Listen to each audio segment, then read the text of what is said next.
Hoje eu quero falar com você sobre algo que o Espírito Santo tem falado comigo durante toda essa semana e tem tocado muito ao meu coração.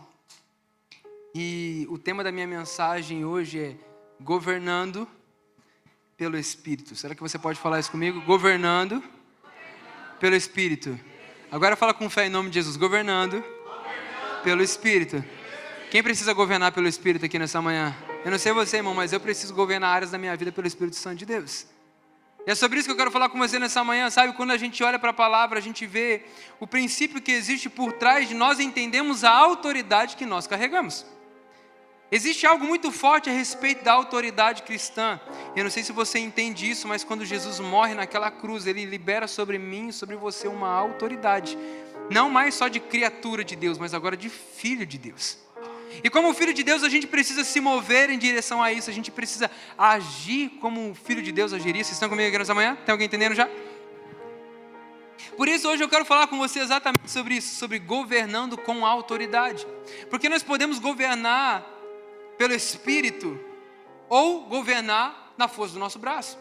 A gente precisa, e hoje eu falo mais uma vez com você, eu vou falar com você sobre governando pelo Espírito. A gente precisa entender que esse Espírito Santo de Deus nos dá autoridade para viver, declarar e acessar aquilo que o Senhor já tem derramado sobre nós. Por isso eu profetizo sobre a sua vida, que a partir de hoje você vai começar a governar a sua casa, a sua família, seu trabalho, aonde Deus te colocou com autoridade em nome de Jesus.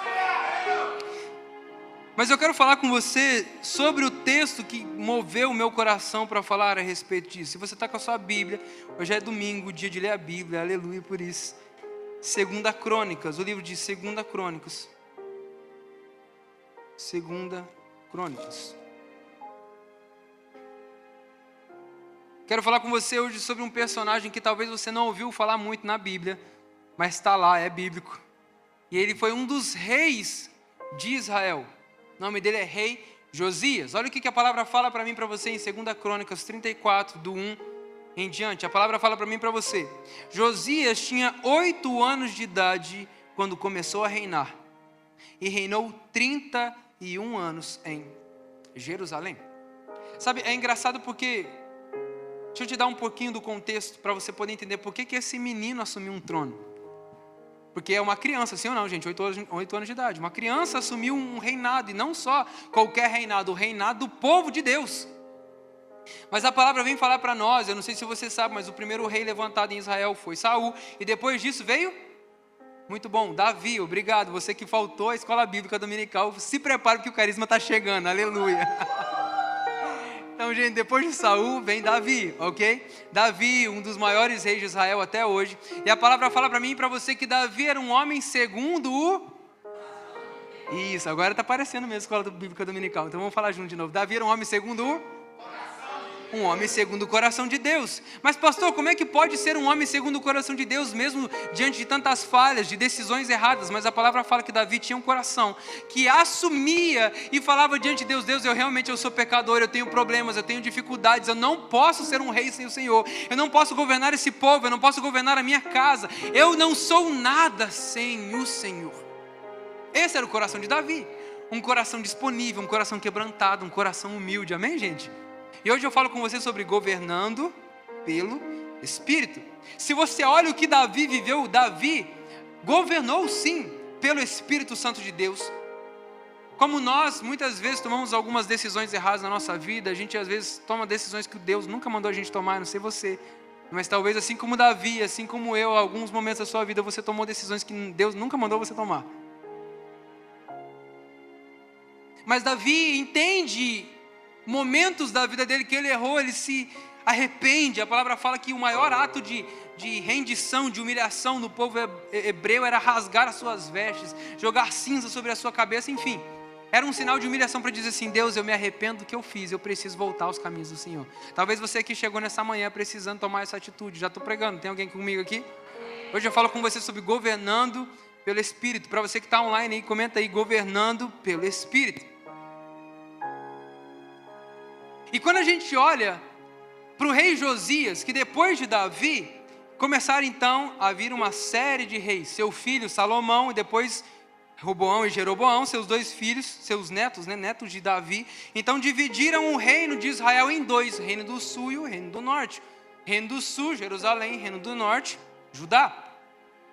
Quando isso acontece, então, Davi, já depois de falecido, deixa um legado para o seu filho, mas isso não acontece. A palavra, ela já tinha uma profecia a respeito disso, mas enfim, o reino de Israel é dividido em dois. Então cada reino começa a viver a sua realidade.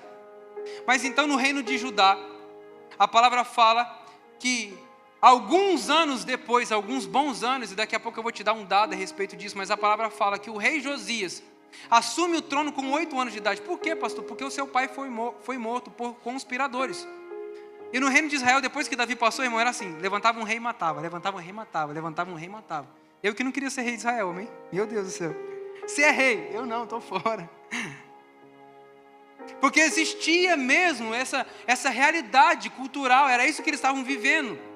Por quê? Porque depois que Davi passou, a presença do Senhor não esteve mais no povo de Israel. A presença do Espírito Santo não estava mais governando o povo de Deus. Mas a palavra fala que com 8 anos de idade, depois que o seu pai morre, então Josias é colocado no trono. Ele assume o reinado. Vamos continuar lendo.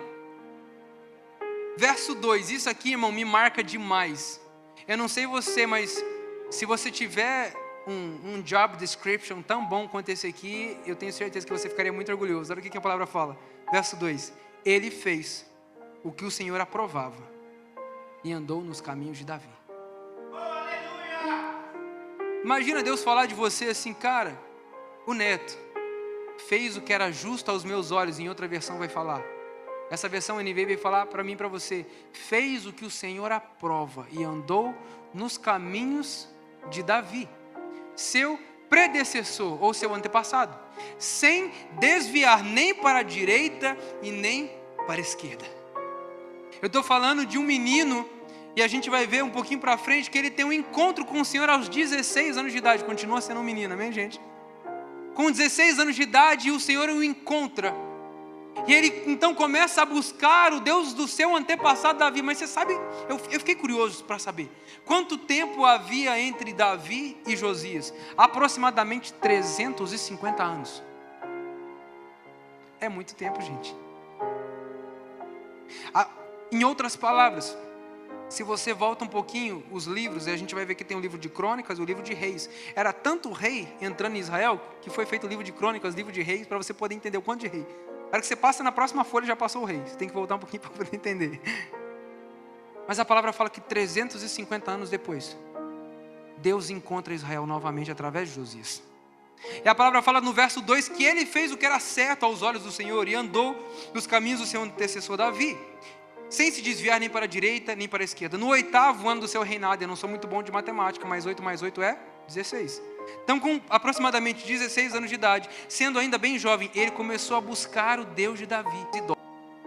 No 12º ano, começou a purificar Jerusalém dos altares idólatras, dos postes sagrados, das imagens esculpidas dos ídolos de metal. Sob as suas ordens, foram derrubados os altares dos Balaíns. Além disso, ele despedaçou altares de incenso que ficavam acima deles. Também despedaçou e reduziu a pó os postes sagrados, as imagens esculpidas e os ídolos de metal, e espalhou sobre os túmulos daqueles que haviam oferecido sacrifícios. Depois, queimou os ossos dos sacerdotes sobre esses altares, purificando assim Judá e Jerusalém. Fica comigo em nome de Jesus. Deixa eu trazer um entendimento mais claro para você. Aos 16 anos de idade aproximadamente, Josias tem um encontro com o Senhor. Irmão, eu preciso que você entenda e receba essa palavra em nome de Jesus. Um encontro com Jesus é suficiente para mudar uma história inteira. Um encontro com Jesus é suficiente para mudar toda uma vida. Um encontro com Jesus, um encontro verdadeiro com Jesus é suficiente para mudar a tua história hoje. Por isso que para a gente nunca é mais um culto, cara. Eu não consigo vir para a igreja e falar assim: vamos lá para mais um culto. Vamos lá bater o ponto mais uma vez, hein, irmão? Nunca é mais um culto. Pode ser o culto que vai mudar a sua vida, vai mudar a sua história, mudar a história da sua família. Tem alguém comigo aqui nessa manhã? Pode ser hoje o dia que o Senhor vai te encontrar e mudar a história da sua vida. Hoje é o dia que o Senhor marcou para entrar na tua história, irmão. E a palavra é claro dizer para nós que Josias então é encontrado pelo Espírito de Deus. Ele começa a buscar então o rei do seu antecessor Davi. E eu fico imaginando então ele começar a buscar um Deus que não era adorado no meio do seu povo há 350 anos. Mas a palavra fala que esse encontro foi tão forte, foi tão verdadeiro, que ele se sente motivado a fazer o quê? Primeiro, vamos começar a mudar as coisas aqui em casa. Deixa eu falar uma coisa para você, em nome de Jesus, a presença do Senhor vai entrar na tua vida hoje para começar a mudar a tua casa. Ah, você não está entendendo não. É lá na tua casa, irmão, ele vai começar a purificar a sua casa, vai tirar esses CDs que tem lá, CD que não presta mais, esses troços que não prestam, vai começar a tirar a sujeira que está colocada debaixo do tapete, vai tirar aquilo que não presta, aquilo que não serve a ele vai começar a purificar a tua casa, a tua vida, a tua família, para você viver essa transformação. E a palavra fala então que Josias, tomado pelo Espírito, cheio do Senhor, entendendo a palavra, buscando ao Senhor, eu fico imaginando, 16, 17, 18, 19 e 20, tinha 4 anos que ele estava ali num relacionamento com Deus. 4 anos de relacionamento com Deus, ele fala assim, eu preciso mudar a minha casa, mas não só isso, eu preciso mudar a realidade em qual eu vivo. A presença do Senhor vai te levar a transformar realidades, na sua casa e fora dela. É por isso que é importante, e a gente fala dos nossos GCs, porque a gente leva a presença para dentro de casa.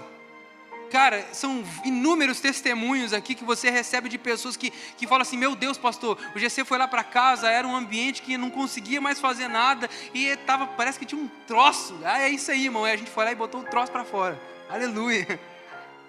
Essa casa pertence ao Senhor. Fala comigo, a minha casa, a minha família, a minha vida pertence ao Senhor. Josias entendeu isso. Um rei que aparentemente jovem, com 16 anos de idade. Eu não sei você, irmão, mas eu lembro da primeira vez que eu fiz a minha confissão como Jesus, como meu Senhor e Salvador. Eu tinha 8 anos de idade.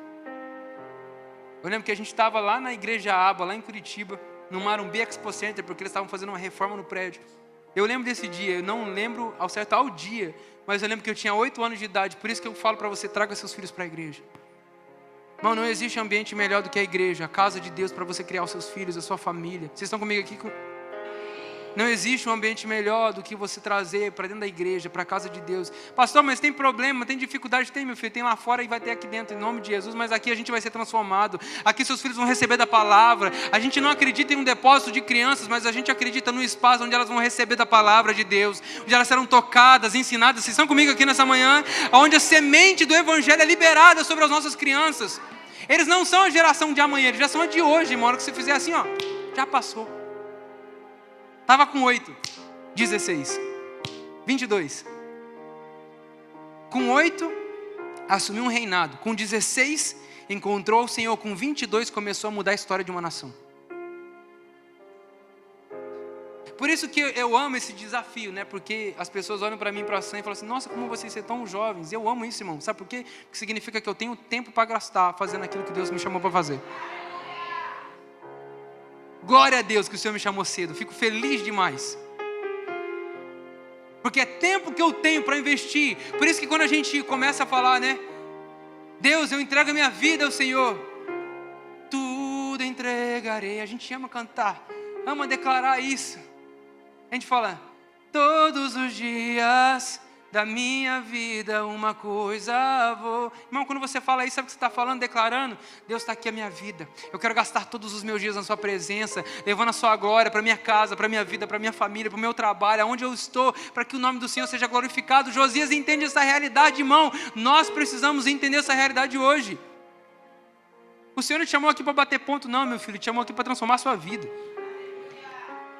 Ele fala então que Josias tem esse encontro, leva a presença para dentro da casa, começa a purificar a sua casa, começa a transformar, mudar as coisas de lugar. Ele fala, derruba esse poste aqui, tem a imagem do fulano de tal, pode derrubar. Esse aqui, quebra tudo. Esse aqui, ele fala que ele reduziu, em outras versões vai falar que Josias reduziu a pó os altares levantados a outros deuses. Deus quer te levantar para mudar a história da sua família. Deus quer te levantar para mudar a história da sua cidade, irmão. Eu não consigo entender pessoas que moram em Nova York e não amam esse lugar. Ah, pastor, é porque você não viu os ratos ainda. Já vi, irmão. Messi Splinter passou aqui na frente semana passada. Se você não entendeu a piada, é porque você tem menos de 30 anos, com certeza. Esse é os Ninja Turtle. É porque você não viu os ratos. Ah, pastor, é porque você não viu a libertinagem. Viu, irmão? Você vai lá na Times Square, você vê uns Você vê cada coisa, irmão. Assim, meu Deus, tem como desver? Coisa feia mesmo, eu sei. Mas qual que é o nosso papel? Olhar, levantar, apontar o dedo e falar assim, meu Deus, esse lugar está perdido. Ou falar assim, Deus, me levanta como uma voz profética para essa cidade, me levanta como uma voz profética para essa família, me levanta como uma voz profética para essa geração. Eu quero ser um instrumento do Senhor para transformar a minha casa, a minha vida, a minha cidade, a minha família, a minha nação. Tem alguém comigo nessa manhã? Se você crê nisso, irmão, comece a declarar essa verdade. Jesus, me usa com autoridade, Deus. Irmão, tudo que ele precisa é de um coração disponível para ser usado. Não importava se ele tinha 16 anos. Davi também foi chamado muito novo. Parece que Deus tem algo com os mais novos, né? Mas pastor, eu sou mais velho, fica tranquilo, tem chamada para você também. Vamos embora, meu filho. Mas a palavra fala então que Josias, ele entende essa realidade. Ele começa a transformar a realidade. Irmão, primeiro começa na nossa casa. Mas depois disso, vamos continuar lendo o texto. Hoje eu falo com você sobre governando pelo Espírito. E a palavra fala então que no 18º ano do seu reinado, a fim de purificar o país e o templo, enviou o Safã, filho de Azalias, Maacéias, governador da cidade, junto com Joá, filho do arquivista real, Joacás, para restaurarem o templo de Deus. Eles foram entregar ao sumo sacerdote Hilquias a prata que havia sido trazida ao templo de Deus e que os porteiros levitas haviam recolhido das ofertas do povo de Manassés e de Efraim e de todos os remanescentes de Israel e também de todo o povo de Judá e de Benjamim e dos habitantes de Jerusalém. Confiaram a prata aos homens nomeados para supervisionar a reforma do templo do Senhor, os quais pagavam trabalhadores que faziam os reparos do templo. Declara em nome de Jesus a nossa igreja próspera para a gente ter funcionário na igreja, aleluia. E ele começa a falar, também deram essa prata aos carpinteiros e aos construtores para comprarem pedras lavradas, em outras versões cortadas, e madeiras para as juntas e as vigas dos edifícios Irmão, isso aqui é muito forte. Madeiras para as juntas e as vigas de edifícios que os reis de Judá haviam deixado ficar em ruínas. Depois que Deus restaura a nossa casa, depois que Deus restaura a nossa vida, depois que Deus começa a nos usar no ambiente que a gente está, Deus vai começar a te usar para reconstruir aquilo que muitos outros deixaram em ruínas. Ah, você não pegou isso aqui não, irmão? Vou pregar, hein? Pode falar? Pode, né? Já é domingo. Que coisa pede para o Espírito Santo revelar para você depois. Talvez passaram muitos bons pastores nessa cidade. Talvez passaram muitas boas igrejas. Talvez passaram muitos bons governantes, ou não. Ou igrejas que ficaram em ruínas, governos que ficaram em ruínas, igrejas que se acabaram, ministérios que ficaram em ruínas. Mas eu deixo te falar uma coisa. Para de falar mal do que passou. Para de lembrar das ruínas que ficaram para trás. E começa a entender que Deus está te levantando nesse tempo para que você possa restaurar aquilo que outros deixaram em ruínas. Deus está levantando a sua casa. Deus está levantando a sua vida, o seu ministério, para você ser um instrumento de Deus para restaurar tudo aquilo que ficou em ruínas. Talvez muitas coisas estão em ruínas aqui em Nova York, mas Deus vai começar a te usar para você restaurar cada uma delas em nome de Jesus, em o nome de Jesus, em o nome de Jesus. Restaurar. Não é à toa que Jesus era construtor, irmão. Você foi chamado para ser um construtor. Você foi chamado para edificar e não para destruir. Então para de ser pedra de tropeço na vida dos outros. Meu Deus, é forte essa palavra, hein? Jesus. Deus está te levantando nessa manhã. Levanta a tua mão, deixa eu profetizar sobre a tua vida em nome de Jesus. Deus está te levantando nessa manhã com uma voz profética sobre essa cidade. Deus está te levantando nessa manhã com uma voz profética para a tua família. Deus está te levantando nessa manhã com uma voz profética para esse país, para esse templo, para que o Senhor te use para restaurar aquilo que outros deixaram em ruínas. Vai ser através da sua vida, vai ser através da sua família, através do ministério que Deus colocou nas suas mãos. Você será usado para transformar realidades em o nome de Jesus. Se você crê nisso, dê uma salva de palmas ao nosso Deus. Celebre Ele nessa manhã, Lagoinha. Aleluia! Eu falo com você hoje sobre governando pelo Espírito. Fala comigo, governando pelo Espírito. Para você que está na internet, coloca aí governando pelo Espírito. Comenta aí em nome de Jesus. Governando pelo Espírito. A gente entende que Deus chama, Deus transforma a nossa casa, Deus usa a nossa vida, Deus começa a usar a nossa vida para transformar o templo. Talvez tem coisa nessa igreja que você fala assim, tá bagunçado, pastor, amém. Então deixa Deus começar a te usar para organizar, irmão. Cara, celebra a vida dos nossos voluntários em nome de Jesus aí, pode celebrar. Gente, ontem eu recebi uma mensagem, pastor, a gente queria muito na igreja para poder arrumar umas coisas na igreja. Cara, a hora que eu cheguei aqui, os caras, mano, ficou linda a nossa copa ali, a nossa cozinha, a nossa sala de voluntários. Pastor, tá bagunçado, posso arrumar? Pode, meu filho, é nosso. Deus te chamou para fazer isso mesmo. Pastor, eu queria fazer, vem. Só não pode pecar, amém, irmão? O resto pode fazer tudo. Mas não existe esse ministério, pastor. Vamos inventar para você esse ministério. Mas vamos restaurar aquilo que outros deixaram em ruínas. Vamos restaurar famílias, ministérios. Vamos levantar pastores. Eu creio mesmo que Deus está levantando pastores, mestres, evangelistas, apóstolos, profetas nessa casa. Deus está restaurando aquilo que ficou em ruínas. E é lindo porque quando eles começam a fazer isso, se você pula um pouquinho mais para frente, no verso 14, olha o que a palavra fala. Cara, eu amo essa passagem. Olha o que a palavra fala. Verso 14. Enquanto recolhiam a prata que tinham sido trazida para o templo do Senhor, o sacerdote Ilquias encontrou o livro da lei do Senhor, que havia sido deixado por meio de Moisés. Ilquias disse ao secretário Safã: encontrei o livro da lei no templo do Senhor. E o entregou a Safã. Safã levou o livro ao rei e lhe informou: teus servos estão fazendo tudo o que lhes foi ordenado. Verso 17. Fundiram a prata que estava no templo do Senhor e confiaram aos supervisores e aos trabalhadores. E acrescentou: o sacerdote Ilquias encontrou e entregou-me o livro. E Safã leu trechos do livro para o rei.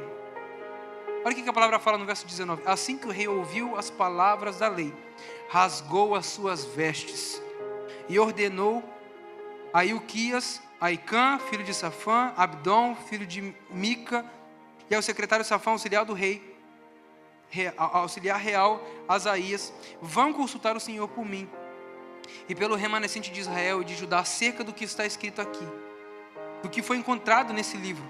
A ira do Senhor contra nós deve ser grande, pois os nossos antepassados não obedeceram à palavra do Senhor e não agiram de acordo com tudo que está escrito nesse livro. Irmão, olha isso aqui. Quando a gente está arrumando a nossa casa, vocês estão comigo aqui? Quando a gente está sendo governado pelo Espírito, governando a nossa casa pelo Espírito, governando nossa família pelo Espírito. Quando eu falo governar, irmão, não é você bater na mesa e dar grito, não. Você está comigo aqui? Aleluia. Se você faz isso, já está errado.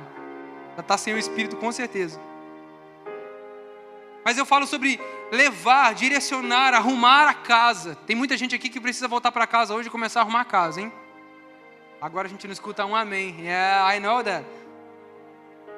Tem muita gente que vai chegar em casa hoje, vai sentar com a família e falar assim: senta aqui. Vamos arrumar a casa. Vamos consertar as coisas. Eles falam que enquanto eles estavam reconstruindo o templo, enquanto eles estavam reconstruindo aquilo que estavam em ruínas, a palavra do Senhor foi encontrada, irmão. Princípios do Senhor vão começar a ser reestabelecidos na sua vida a partir do momento que você se posiciona para viver o que Deus quer.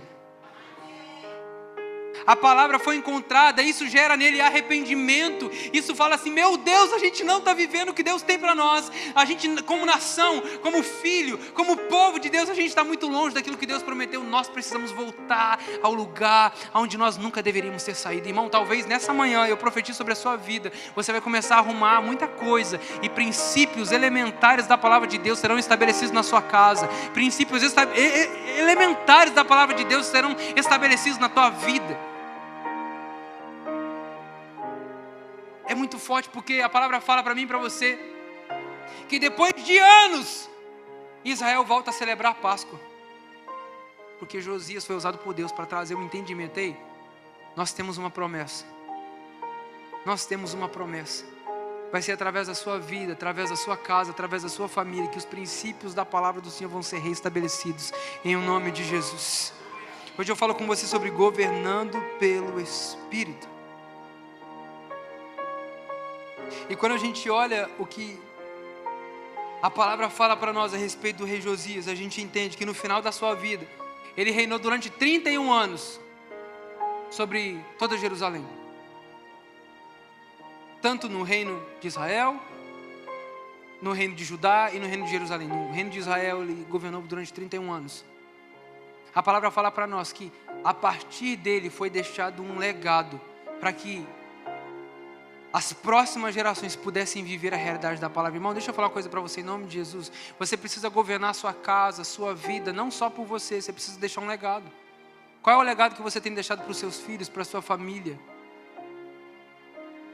Quando você se for, irmão, porque um dia todo mundo vai, a não ser quem vai subir em glória, aleluia. Eu acredito que a gente vai subir em glória, amém? Aleluia. Jesus está voltando, irmão, aleluia. Mas se um dia a gente for, o que vão falar de você? Qual é o legado que você deixou? Meu pai, o brigão. Minha mãe, a mandona. Minha família, aquela que discutia. Aquela que era uma coisa na igreja e era outra coisa em casa. Meu Deus. Aquela que não vivia princípio da palavra. Ou vamos falar de você. E não. Eu conheço ele. Ei. Josias foi aquele que reestabeleceu tudo aquilo que Deus já tinha deixado. Foi aquele que trouxe à tona todas as palavras, as promessas do Senhor. Foi aquele que reestabeleceu aquilo que muitos tinham deixado em ruínas, que não tinham mais coragem de pegar a mão no arado e falar assim: nós vamos reconstruir, nós vamos edificar, porque o Senhor é digno. Nem que isso custe a minha vida, mas eu vou entregar tudo que eu tenho para que o nome do Senhor possa ser glorificado e possa ser conhecido no final da sua vida, irmão, como aquele que fez o que era reto aos olhos do Senhor. Por isso nessa manhã eu quero convidar você mesmo a viver esse princípio. Que princípio, pastor? Do governo pelo Espírito. Deus nessa manhã está chamando eu e você, nós, para sermos como o rei Josias. Um rei sem falhas, pastor? Não, talvez ele tivesse muitas falhas, mas a Bíblia fez questão de não evidenciá-las. Porque quando você está cheio do Espírito Santo, irmão, a última coisa que é evidenciada em você são os seus problemas e os seus erros. Mas o poder e a autoridade que você carrega. Que nessa manhã, meu convite para você, fica de pé em nome de Jesus.